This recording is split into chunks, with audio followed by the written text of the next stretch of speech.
안녕하십니까. 철서 전문 변호사 고성치입니다. 오늘의 주제는 외국인 부동산 취득과 세금 문제에 대해서 말씀해 보겠습니다. 제가 아는 뉴질랜드는 제가 30살 때 뉴질랜드를 가본 적이 있습니다. 그때는 참 뉴질랜드가 참 좋았던 것 같아요. 외국인들이 기존의 주택을 취득하는데 제한이 없었거든요.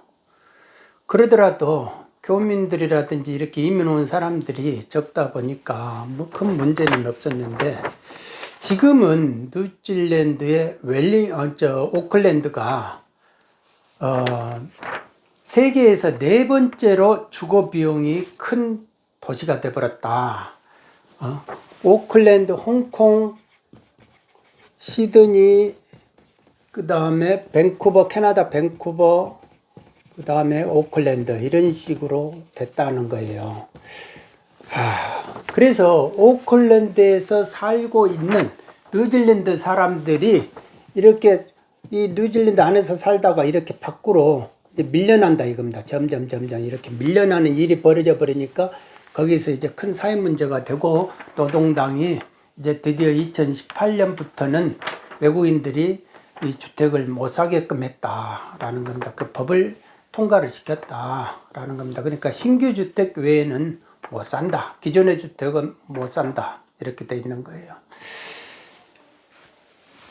홍콩, 시드니, 밴쿠버가 이렇게 이 집값이 오르는 이유는 이 중국 사람들이 그렇게 집을 많이 샀다라고 합니다.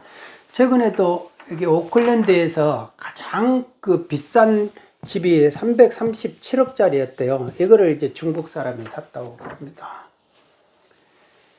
그러니까 제가 한 2016년에 18년 만에 이제 뉴질랜드를 다시 가보니까 제가 아는 이제 70 넘은 지인이 하는 말이 I hate.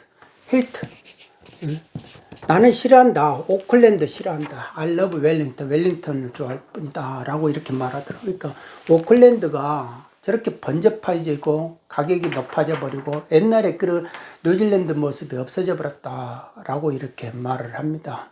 그러니까 외국인들이 들어와 가지고 부동산 취득하면서 집값을 엄청 많이 올려놓다 보니까 실제로 뉴질랜드 원주민들이 그 집값이 올라가는 것을 감당을 못하니까 오히려 임대로 이렇게 살던 사람들이 막 오클랜드 밖으로 변방으로 이렇게 이제 밀려났다는 거죠.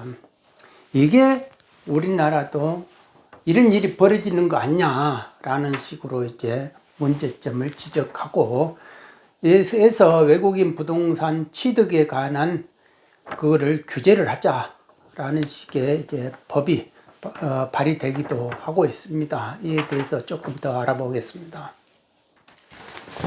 국회 입법조사처에서 나온 자료를 보면요, 우리가 2010년하고 2019년을 이렇게 비교를 했더라고요. 그렇게 해서 외국인이 이렇게 우리나라에서 부동산을 취득한 각 국적별로 이렇게 했는데, 이 57%가 이때 2010년 57%는 미국이다 이거예요. 그러니까 우리 교포들이 많이 미국에 가 있으니까 그 미국 국적으로 이렇게 해서 교포들이 산 경우가 많아요. 그런데 2019년 되니까 이게 52%로 떨어진 거예요. 그리고 여기에서 중국이 1%였거든요. 2010년에. 그런데 지금 2019년 시점에는 7.8%까지 이렇게 늘어났다. 라고 이렇게 확인되고 있습니다. 이게 왜 문제가 되느냐 하면은 이 부동산 가격을 결란하고 있다. 외국인들이. 왜 그러냐면 실제로 부산에서 언론 기사에 보면은 7억 5천짜리 이게 아파트를 이 중국인이 샀는데, 이거를 얼마에 사버렸냐면은 17억에 주고 샀다 이거예요. 무려 9억 5천만 원이나 더 주고 샀다 이겁니다.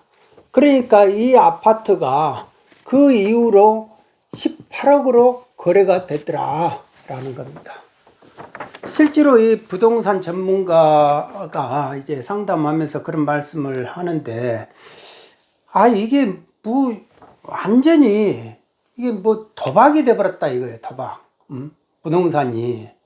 그러니까 나는 이거를 지금 이렇게 7억 5천만 원 내놨는데, 이 집에서 내놔가지고 이렇게 내놨는데, 바로 옆에서 누가 이렇게 17억에 팔았다 하면은, 이거를 7억 5천짜리를 걷어들여버리고, 나도 그러면 17억 뭐 이렇게 된다는 거예요. 그런데 또 이거를 무는 사람이 있다. 물어가는 사람이 있다 이거예요, 이게. 그러니까 실제로 거래가 된다. 그런데 이게 과연 정상이냐, 이거. 정상의 거래냐. 정상의 거래라고 볼 수가 있느냐. 이게 통상적인 일반인들이 이 가격에 살리라고 볼 수 있는 가격이 아니다 이거예요. 17억은. 7억 5천만 원이 통상적인 가격이다. 이것도 살까 말까 이렇게 하고 있는데 누가 이걸 탁 물었고 또 그 다음에 18억 내놓으니까 탁 누가 물었다 이거예요. 그러면 이거는 뭔가가 조작의 냄새가 있을 수도 있다 이겁니다. 그렇게 되면 우리가 말하는 시가가 아니다 이거예요. 이 시가라는 개념은 통상적으로 누구나 봐도 그 가격에 사겠다라고 형성된 그 가격을 시가라고 한다 이겁니다.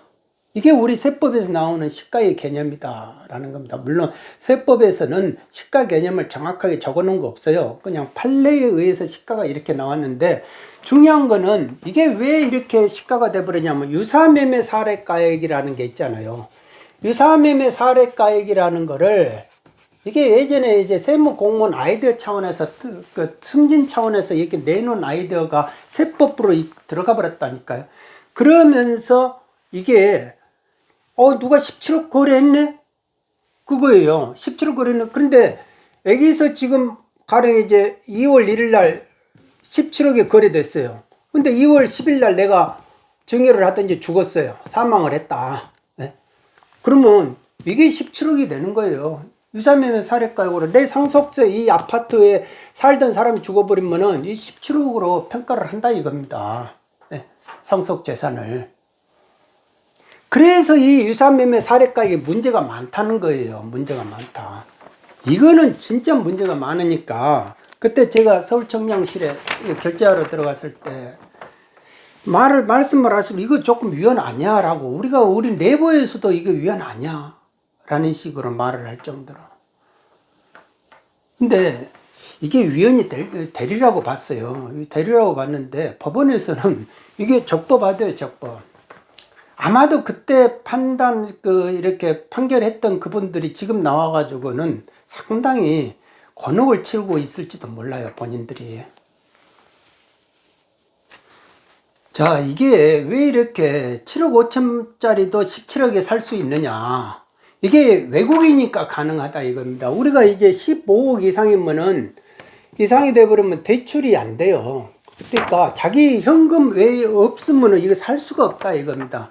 그런데 외국인의 경우에는 이 출처가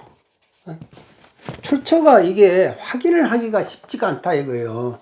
국내에서 자금을 빌려가지고 사는 게 아니고 외국에서 자기 본국에서 외국은행을 통해 가지고 대출을 받아 가지고 산다 이거예요.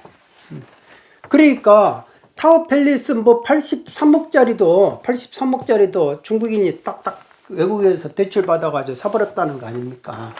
이 언론 기사가 있잖아요. 그러니까 이렇게 되면 외국에서 이렇게 가지고 온 이거는 자금 출처 이렇게 쫓아가기가 쉽지가 않아요.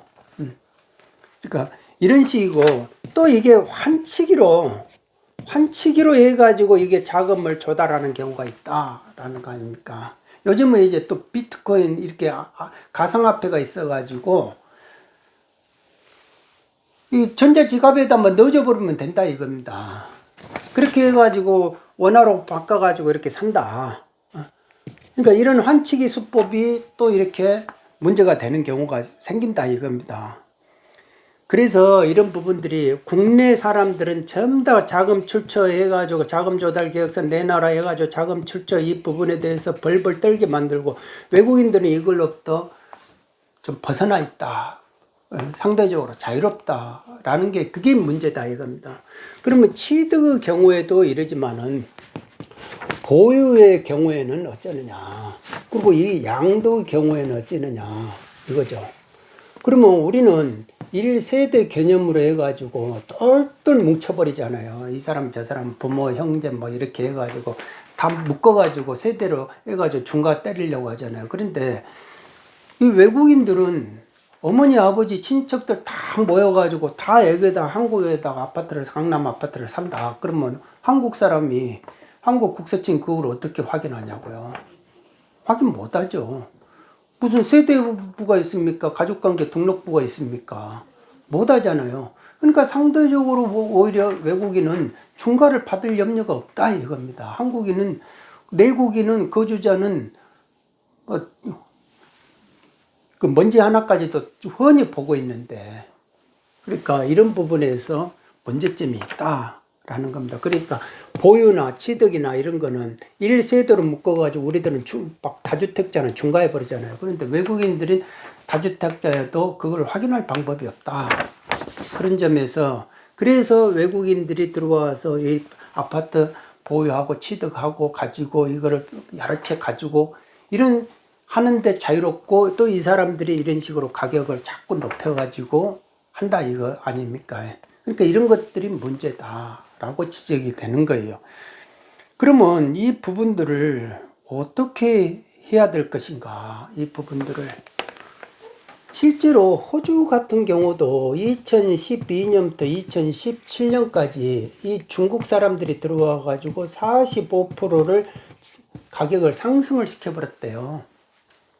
그래서 문제가 있는데 이 부분들을 그러면 어떻게 정리를 해야 될 것인가?